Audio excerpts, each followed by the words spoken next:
Assalamualaikum warahmatullahi wabarakatuh. I believe most of you must have heard about the Great Pacific Garbage Patch. You might want to look it up.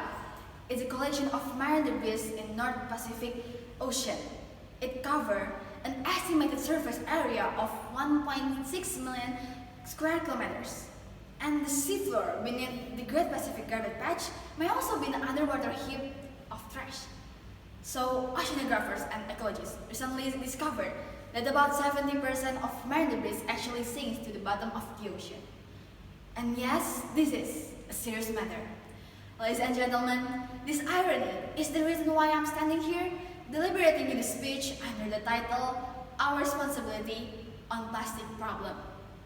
I'm Hanifah Dzakiya from Alazhar 22 Islamic Senior High School, and this is the agenda of my speech. First, what makes plastic so dangerous? Second, what can we do to stop it? Third, emphasize on what can we do. Okay, so firstly, let's come back to the object of our talk here. So according to Gajah Mada University Chemistry Lab, plastic is a material that is known to have a very versatile properties, variation in flexibilities, durability and longevity, and low production costs. But why plastic is so harmful?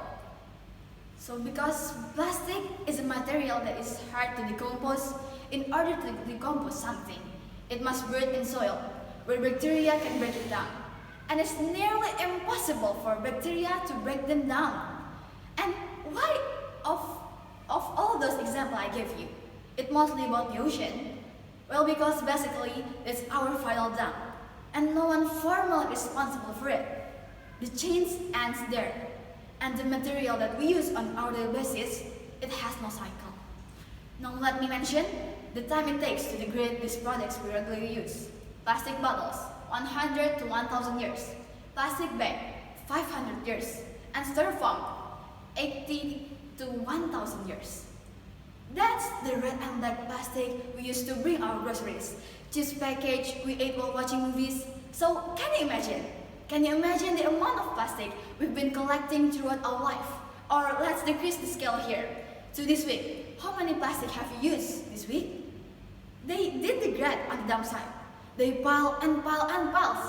They're creating a big area of trash and dump, waiting for people to pass it from a dump site to another dump site and ends up in the ocean. What a being we are. We humans finally found a solution for industrial production problem by inventing a synthetic material with a low-cost production. But what we don't realize is we're not actually finding a solution, because we don't see the long-term effect of it that just appeared now. So now, what can we do to break the chain before it ends up in our ocean and to create a new cycle? One, expand our knowledge on plastic. There are many kinds of plastic. By learning it, it means that we care and we're responsible on what we use. 2. Living with less plastic. Start by using plastic-free packaging, and there's many more other things you can do to reduce your plastic consumption. 3. Recycle your waste into useful materials. So after you heard those tips I gave, you start to question, where can I get those plastic-free items? Or aren't those vegan products are more expensive than the one we regularly use? Or how trash can actually be useful? Well, ladies and gentlemen, there are many people out there that have seen trash as a business opportunity. For example, that one startup who turns chopstick to furniture by using hydraulic press technology, and the local startup who turns a plastic bottle cup into a board that can be used as a basic material for furniture. And there's also a company who invents soap bottle packaging made from soap itself. So by these examples, people are getting more and more creative on inventing solutions. But there's one more thing you can do. It is by supporting them. I once heard the saying, you support what you buy. From the sentence itself, there's actually two things you can do. First, you can either supporting those companies or startup by buying their products, or you can actually stop buying those plastic-based products at all. If inventing is a job too big for you, you can start by doing these two simple things. And solution doesn't always have to be expensive. And this is where the title of my speech takes place. By using plastic-free bags, you're actually saving money. If so, you don't have to buy plastic every time you want to buy something. And as many markets and shops stop providing it, you must also take the initiative to bring shopping bags whenever you go out. So at the end of the day, we human, as the most gifted being, has found solution for this crisis we face. If you couldn't care less about the nature and the animal, just remember that we are the most intellectual being exists on earth, that made earth and all that is in it is our responsibility.